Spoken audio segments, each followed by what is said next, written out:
বস কাজ তো হয়ে গেছে মামা, যেভাবে বলছিলি ওইভাবে করছি, মেয়ে তো পয়টা গেছে মামা। আমি তোর বলছিলাম না, তুই শুধু ওর পিছনে লাগিয়া থাক, এখন বিশ্বাস হচ্ছে? একদম ইয়েস মামা। আমার না এই চুম্মাচারি ছাড়ো, চুম্মাচারি বাদ দাও। তোমার সাথে আমার কি ডিল হয়েছে? আমি তোমার প্রেমে সাহায্য করবো আর তুমি আমার প্রেমে সাহায্য করবো, মনে আছে? ঠিক আছে। আমি যে মেয়ের পছন্দ করছি ওই মেয়ের সাথে আমার রিলেশন করে দেবো। অবশ্যই তুই জাস্ট খালি মেয়ের ইনফরমেশন আমাকে দে, বাকি লাভ লেটার কোন লেটার আইডি আলাদা সব আমি তার কাছে।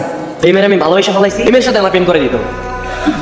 এটা আমার ছোট বউ, এই ছবি তুই কই পাইলি? কয়েকদিন আগে আমার ব্যাগ থেকে এই ছবি হারাইছে। হারায় নাই বুঝছো, আমি চুরি করছিলাম। প্রথম যেদিন দেখছিলাম না, যিনি প্রেম করে গেছি, এত কিছু বুঝি না ভাই, আমার ওর সাথে প্রেম করে দিতে হবে। শেষ ফাইজলামি করতেছস, সে আমার আপন ছোট বউ। উনি এত মেয়ে থাকতে এরই তোর বোন বানানো লাগলো কেন? আমি এত কিছু বুঝি না। এই মেয়ের আমার ভালো লাগছে মানে ভালো লাগছে, আর এই মেয়ের সাথে আমার প্রেম করতে হবে। আমার বোন। হ্যালো, আসসালামু আলাইকুম আব্বু। যে কাজ করে তাড়াতাড়ি মেসেজ আয়, এখনই বাড়ির উদ্দেশ্যে রওনা দে। হ্যালো আব্বু। কি হয়েছে বলো ভাই? বুঝলাম না, আব্বু ফোন দিয়ে এখন ইমার্জেন্সি বাসা দেখলো। আরে বাবা যাইতে বলছে মানে যাইতে হবে, বসে সুস্থ চল বেটা চল। একটু তাড়াতাড়ি বাথরুম থেকে বেরো, আমি এখন রওনা দেবো। হ্যাঁ চল চল, লেট হয়ে গেছে আমাকে। আরে কোথায় যাবি? তোর বাসায় যাবো, তোকে একবার বলছি আমার বাড়িতে যাবো। বন্ধুর বাসায় যাবো, আবার দাওয়াত লাগে নাকি? বাবা ফোন দিয়ে যেভাবে বলছে আমার মনে হয় বড় কোনো বিপদ ঘটছে। চল চল, আর দেরি করছি। তুই ভাবিস না আমি রঙিন চশমা পরি বলে আমি কিছুই বুঝি না, আমি তুই কেমন দিতে চাচ্ছিস? রাইট? বন্ধু তুই তো অনেক চালাক। হ্যাঁ তুই যদি আমার মানাস না, আমি দেখ একে তোর বাসা চলে যাবো। আর বোন আর 10টা বই মতো তোকে পড়ানো তো সব নগদে পড়াতে পারবো। তোমার গার্লফ্রেন্ড আমি যেভাবে পড়াইছি না, সেইভাবেই তোমার বোনকে পড়াবো। তুমি কোনো ঝামেলা করো না। দেখছি আজি যাও বাজি, আমি তোমার বোনকে পড়াই চাই। ওকে, আমি কোনো বাধা দিব না, বাট তোমার এই সুন্দর চেহারা মেরে একদম বোকা করে দেয়, তাহলে কিন্তু এই কর্তৃপক্ষ দেয় না। এটা মাথা মোটা, আবার একটা ভ্রমণ হবে, চলো। বাবা বাবা, ও হচ্ছে আমার ফ্রেন্ড আবিদ। যাও বাবা, তোরা ফ্রেশ হও। চার জন্য এত কষ্ট করে আসছে, তো তুই কই ডাক দে না কিছু। ওর পাশে বাবা আছে। আচ্ছা মিথিলা কোথায়? ও খাবে না? ওকে তো ডেকে আসলাম, ওই তো আসছে। বল। মা আমি এখন খাবো না, তুমি খাবারটা বের রাখুন, পরে খেয়ে নেবো। পরে কেন? তুমি আমাদের সাথেই খাও না, বলো। এটা তো আমার বাসা, আমি যখন ইচ্ছে খেতে পারবো। কিন্তু গেস্ট, আপনি পেট ভরে খেয়ে নিন। বাসা কেমন করলো? মারবে। খা। হাই মিথিলা। কি আশ্চর্য, আপনি আমার রুমে কি করতেছেন? আসলে আমি চার্জার নিতে আসছিলাম, আমার চার্জারটা রেখে এসেছি। ভাই আসলে পারতো, আপনাকে কেন পাঠাবো? অন্য একজন পার্সন। তুমি চাইলে আমাকে তোমার ফ্যামিলি মেম্বার হিসেবে ভাবতে পারো। তোমার ভাই কি আমার ব্যাপারে তোমাকে কিছু বলে নাই? আমি ভালো একটা ছেলে, এইসব কিছু বলে? না। আচ্ছা এই নিন চার্জার। বলবি তো কি হয়েছে? আমার বাসার কাজের লোক থেকে শুরু করে সবাই তোর নাম জানে, আর তোর বাসা কেউ আমাকে চেনে না। তোর বোনকে বললাম, তোর বোনও আমাকে চেনে না, এটা কোনো কথা? বলে কি হতো আমার বোনকে? তুমি হইলে তো তুই আবার আবার ঠিক করে কি হচ্ছে কি ভাইয়া এইসব? না না কিছু হচ্ছে না, আমরা তো বন্ধু, ক্লোজ বন্ধু, তো আমরা সবসময় দুষ্টামি করি। We are friend. ভাইয়া বাবা তুমি ডাকতেছো? বুঝিস না, আসছে তোর বোনের তো খবর শোনো। চা চা। কি ব্যাপার, চলে যাচ্ছ কেন? হ্যাঁ, না মানে ভাই এত সুন্দর একটা ওয়েদার, থাকো না আড্ডা মারি, একটু গল্প করছি। আমি সন্ধ্যাবেলা ছাদে থাকি না, আমার বিরক্ত লাগে। কি রোবট একটা মেয়ের, কোনো অনুভূতি নাই। কিছু বললেন? না না তোমাকে কি বলবো, আসলে এই বাতাসের সাথে কথা বলছি।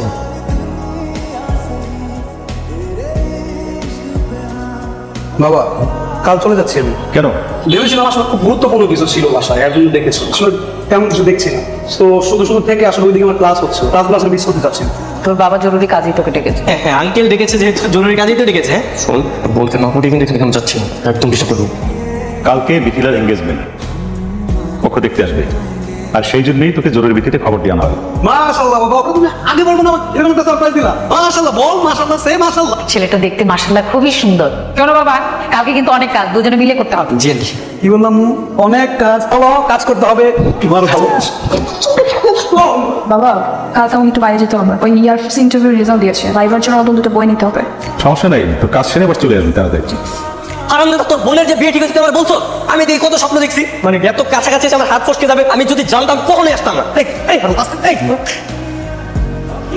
তোরা কি সারাক্ষণ মারামারি করিস নাকি? আরে না না, আমরা মারামারি করতে যাবো কেন? আমরা তো বন্ধু, এটা আমাদের ভালোবাসি। বল উই আর ফ্রেন্ড।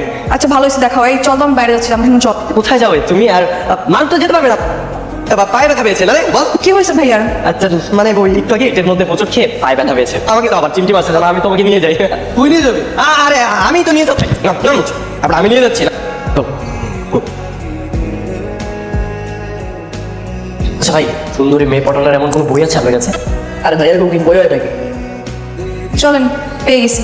মানে বলছিলাম কি, আশেপাশে কি ভালো কোনো রেস্টুরেন্ট অনেক খেতে পেয়েছে? ওই সামনে একটা রেস্টুরেন্ট আছে, চল। আচ্ছা, যে পাইলট হতে চাও আগে জানতাম না তো। হ্যাঁ স্বপ্ন তো আছে, দুজনের রেজাল্ট দিয়েছে, সামনে ভাইবার ডেট, যদি চান্স হয়ে যায় তাহলে তো স্বপ্ন মিলবে। কিন্তু বিবাহিত হলে কি এয়ারফোর্সে চান্স হয়? মানে আমি তো জানি আনম্যারিড হতে হয়। হ্যাঁ তা ঠিক, আগে আমি ট্রাই করেছি বাট হয়নি, তাই এবার আর তেমন আশা নেই। আর যেহেতু আব্বু আম্মু বিয়ে ঠিক করেই ফেলেছে তাই আমি নিষেধ করিনি। আর কিছুদিন সময় পেলে না একটু ভালো হতো। কেন, তাহলে কি হতো? না না তেমন কিছু না, মানে তোমার এয়ারফোর্সের স্বপ্নটা পূরণ হতো। হতে পারে। আচ্ছা একটা কাজ করা যাবে, আঙ্কেল আন্টিকে বলে তোমার বিয়ের এঙ্গেজমেন্টের ব্যাপারটা একটু পিছাতে পারো না? সেটা পসিবল না, আমি আমার আব্বু আম্মুর বিপক্ষে কখনো কথা বলি না। তারপরে যদি সুযোগ হয় অনুরোধ করে দেখ। দেখো একটা মেয়ের স্বপ্ন পূরণ করতে না পারিবারিক সাপোর্টটা খুব ইম্পর্টেন্ট। হ্যাঁ তা ঠিক, দেখি ভাগ্যে কি আছে, হলে হবে না হলে নেই, প্রিপারেশন নিয়ে রাখছি। তোমার যার সাথে বিয়ে হচ্ছে সে দেখতে কেমন বলো তো? ভালো, খারাপ না। তুমি আমাদের কিন্তু ভালোভাবে তাকিয়ে দেখো, আমার থেকেও ভালো। আপনার থেকেও ভালো। তাহলে আর কি করার? আপনারা যেভাবে ভালো মনে করেন সেভাবেই হবে, আমাদের দিক থেকে কোনো সমস্যা নেই। শুকুর আলহামদুলিল্লাহ। তুমি বৌমাকে আংটি পরিয়ে দাও। দিচ্ছি। কি ব্যাপার, ভূতের মতো দাঁড়িয়ে আছেন কেন? মুড আছে নাকি? চিত্তাসের আমার মুখ কি হয়েছে বলেন তো? কি হয়নি সেটা বল। আমি এত চেষ্টা করলাম তোমার এঙ্গেজমেন্টটা ভাঙার জন্য, কোনোভাবেই পারলাম না। এনগেজমেন্ট আটকা স্টেশন মানে কেন, কি কারণে? কারণ তো তুমি নিজে, তুমি জানো না আমি তোমাকে কতটা ভালোবাসি, তোমার ভাই তোমাকে বলেনি? কি সব আবল তাবল কথা বলছেন, একটু বুঝিয়ে বলুন। এই যে তোমার ছবি, মারুফের থেকে যেদিন আমি প্রথমে এই ছবিটা চুরি করেছিলাম তখন দেখাতে আমি তোমার প্রেমে পড়ে গেছি, শুধু তোমার জন্যই আমি বাড়িতে এসেছি। আচ্ছা তাই তো বলি, একজন গেস্টের বিহেভিয়ার এরকম কেন? দুজন আমার সাথে লাইন মারতেছিলেন। এখন তো তুমি সবকিছু জেনে গেছো, এক কাজ করো, তোমার এঙ্গেজমেন্টের আংটিটা ফেলো, বিয়েটা ক্যান্সেল করে প্লিজ। আমি সত্যি তোমাকে অনেক ভালোবাসি। আপনি কি পাগল? একবার এঙ্গেজমেন্ট হয়ে গেলে সেদিন ফেলে দেওয়া যায়? তাহলে এখন আমার কি হবে? আপনার কি হবে সেটা আমি কি করে বলবো? ওই মারুফের বাচ্চা দোষ শালা বল, আমাকে আগে বলতো তাহলে কখনই তোমার বিয়ে করতাম। শোনেন, আমার ভাই কিন্তু আপনার শালা হয় না, আমার ভাইকে একদম শালা বলবেন না।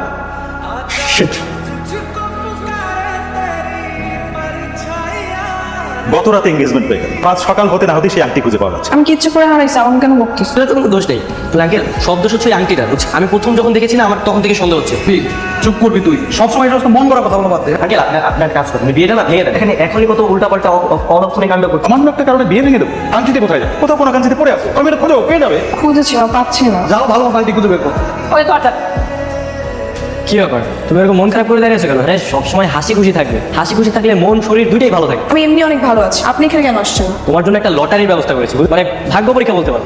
কিসের লটারি, কিসের পরীক্ষা? এখানে দুইটা কাগজ আছে, একটার মধ্যে লেখা আছে যে আমি বিয়ে করবো, আরেকটার মধ্যে লেখা আছে আমি বিয়ে করবো না, তুমি তোমার ভাগ্য পরীক্ষা হয়ে যাবে। এইসব করলে কি ভাগ্য চেঞ্জ হয়? হ্যাঁ অবশ্যই হবে। না এটা দুটো টোকেন আছে, যে কোনো একটা নতুন।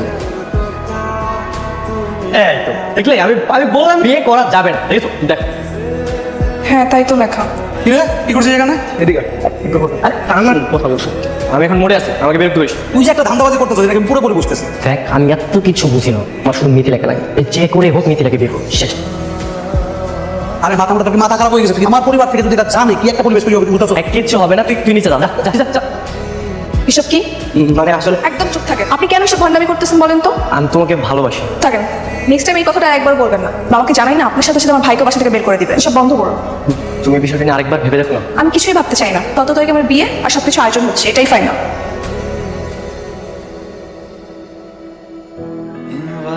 বাবা, আমার না ভাইবার ডেট করেছে হবে 17 তারিখে।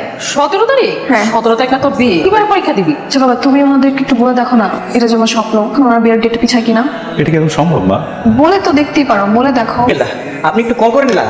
সত্যি আসসালামু আলাইকুম বিআই সাহেব। সামান্য একটা প্রবলেমে পড়ে আপনাকে কল দেওয়া। কি সমস্যা বিআই সাহেব? মিথিলার অনেক দিনের শখ যে পাইলট হবে, এবং সেজন্যই বারে বারে পড়াশোনা করে এয়ারফোর্সে চান্স পাওয়ার চেষ্টা করি। ও কি চাকরি করবে নাকি? এরকম করে ইচ্ছা। বিয়ের ডেট পড়ে গেছে 17 তারিখ, আর ইন্টারভিউ ডেটও 17 তারিখ। এখন চাচ্ছিলাম যে এই ডেটটা যদি একটু পেছানো যেত। সম্ভব। প্রথমত আমি আমার বৌমাকে চাকরি করতে দেবো না, দ্বিতীয়ত এই বিয়ের দিন তারিখ কোনো ক্রমেই পিছানো সম্ভব না। আচ্ছা সম্ভব না, বিয়ে পেছানো সম্ভব না। তুই মানসিকভাবে বিয়ে প্রস্তুতি না। কিন্তু বাবা, আর কোনো কিন্তু না মা। আশ্চর্য, আপনি এত রাত আমার রুমে কি করতেছেন? দরজা লাগিয়েছেন কেন? দেখো তোমাকে কিছু কথা বলতে এসেছি, তুমি তোমার স্বপ্নগুলো না এভাবে মাটির সাথে ধুলিসাৎ করে দিও না। জীবন তো একটাই, জীবনে এরকম স্বপ্ন বারবার পূরণ করতে পারবা না, তুমি এত বারবার আসবে না। এখন আমি কি করবো বলেন? আমার আব্বু আম্মু বিয়েটা ঠিক করেছে, আমার তো কিছু করার নেই।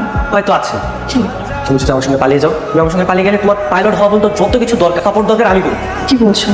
অবশ্যই। তো তুমি যদি আমাকে বিয়ে করতে না, আমি তোমাকে পরীক্ষা হলে নিয়ে যেতাম, আর এরকম বিয়ের 1000টা ডেট চেঞ্জ করতাম। কিন্তু কোনো কিছু না, আমি তোমাকে রেগুলার বিমানবন্দরে নিয়ে যেতাম, আমি গাড়িতে করে চলতাম আর তুমি উপরে বিমানে করে চলতে, কতই না ভালো লাগতো দুজনের বলো। আমারও তো এরকম স্বপ্ন ছিল, কিন্তু পূরণ হওয়ার তো কোনো উপায় নেই। আরে উপায় তো আছে, আমি তো তোমাকে বললাম তুমি আমার সঙ্গে ঢাকা সরে চলো। ঢাকাতে আমার মা বাবা দুজনেই থাকে, তুমি জন্য ওনাদের সাথে থাকলা, তোমার ভাই বিপদ তো আমাদের পক্ষেই। কি ভাবছো? দেখো এত কিছু ভাবার কোনো প্রয়োজন নেই, তুমি তোমার সার্টিফিকেটগুলো সব কালেক্ট করো, আর কাপড় চোপড় যা আছে এগুলো তুমি প্যাক করো, আমি আমার ব্যাগগুলো প্যাক করছি। আবির দাঁড়া। কি হয়েছে? কোথায় যাচ্ছিস ওকে নিয়ে? আমার কাজ শেষ হয়ে গেছে, আমি তোর বোনকে নিয়ে চলে যাচ্ছি ঢাকায়। আর তুই সবকিছু সামাল দিয়ে কালকে সকালে ঢাকা চলে আসিস। মিথিলা, তুই কি ওর সাথে যাবি? হ্যাঁ ভাইয়া। আমি তোকে বলেছিলাম না, আমি ভালোবেসে তোর বোনকে জয় করে নিয়ে যাবো। দোয়া করিস। যা, সাবধানে যা। আল্লাহ হাফেজ। চল, আমরা কোথায় যাবো? সোজা আমাদের বাসা। কি পৌঁছে দিবেন আমাকে? সত্যি বলতে তোমার ব্যাপারে আমার বাসা সবাই জানে। তাহলে তো ঢাকা যাওয়ার পর আমাদের বিয়ে দিয়ে দিবে, তাহলে আপনি বিয়ে করবো না। কোনো সমস্যা নেই, আমরা আগে ইনভেস্টমেন্ট করবো, তারপরে 2 বছর পরে বিয়ে করবো। তোমার হাতটা দাও। তো তো ওই রিংটা আমি চুরি করেছিলাম। খুব চাল রিং এসব ছিল মানুষটাকেও চুরি করে নিয়ে। তুমি আমার দুই নয় না, এর জন্য আমি সবকিছু করতে পারি।